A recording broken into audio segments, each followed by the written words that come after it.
Et donc l'économie est en train de muter vers autre chose. C'est déjà de comprendre ça et d'accepter ça. C'est aussi de lâcher quelque chose. Justement, on va parler de l'économie occidentale. Bon, il est très clair maintenant que nous sommes arrivés à un seuil et nous sommes partis, si on doit en croire des économistes traditionnels, avec une trentaine d'années de récession.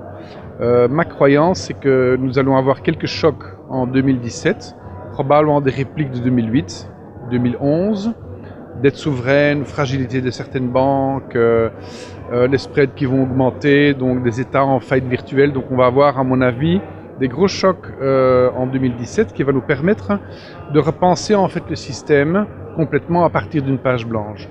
Pourquoi? Parce que nous ne sommes plus équipés aujourd'hui pour faire ce qu'on a fait en 2009, c'est-à-dire arroser largement le système avec des nouveaux milliards, quoi. Donc du coup l'avenir, ça va être une fragmentation, comme une bombe à fragmentation en fait, où on va avoir une dizaine de nouveaux espaces économiques qui vont émerger, qui émergent déjà maintenant à we speak, qui sont des aspirateurs à nouveaux emplois et à nouvelles valeurs.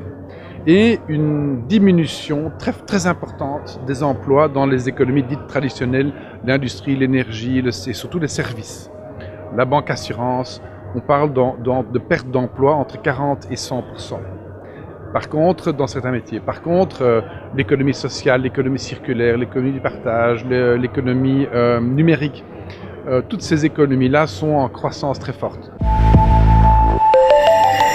Les clés de succès de cette transition, c'est déjà de comprendre ce qui est en train de se passer. Comprendre qu'un paradigme économique basé sur l'accumulation, sur l'ego, sur le patriarcat, est arrivé à ses limites, est arrivé à sa fin. Et donc l'économie est en train de muter vers autre chose. C'est déjà de comprendre ça et d'accepter ça. C'est aussi de lâcher quelque chose.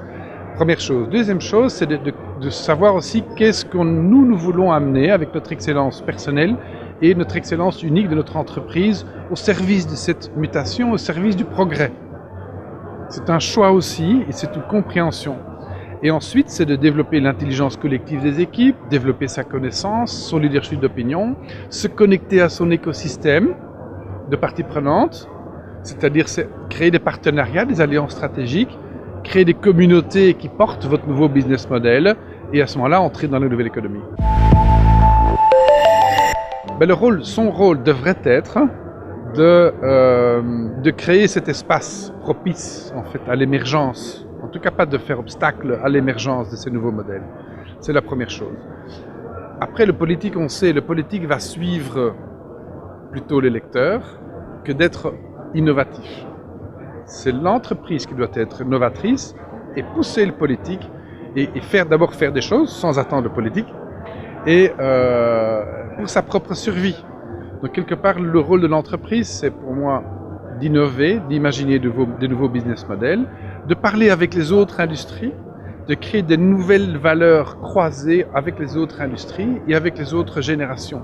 Donc c'est aussi de discuter avec les jeunes et de créer avec les startups, de créer de nouvelles entreprises, de nouvelles activités. Et le politique suivra. Alors la première chose, pour se préparer à cette mutation, c'est de soi-même. Apprendre à se connaître soi. On ne va plus faire aujourd'hui des choses pour lesquelles on n'est pas fait.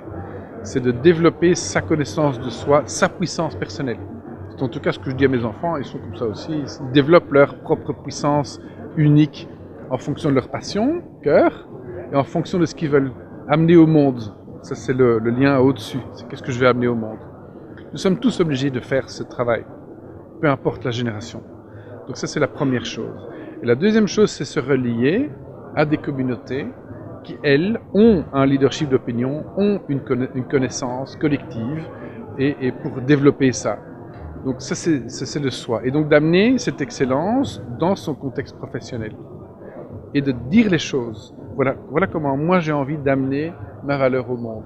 C'est ça le rôle personnel qu'on peut avoir pour participer à cette mutation.